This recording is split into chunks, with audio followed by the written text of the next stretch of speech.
ikaw ang katubagan sa Ginoo. Kay hinatag ka sa Ginoo ka na ko. Akong ampingan ang paghigugma mo, sama sa pagpanggamo ka na ko. Wala'y lain pa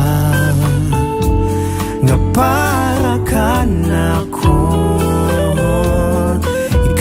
Ikaw lang yun, higugmaon ko, saad ko kini kanimo.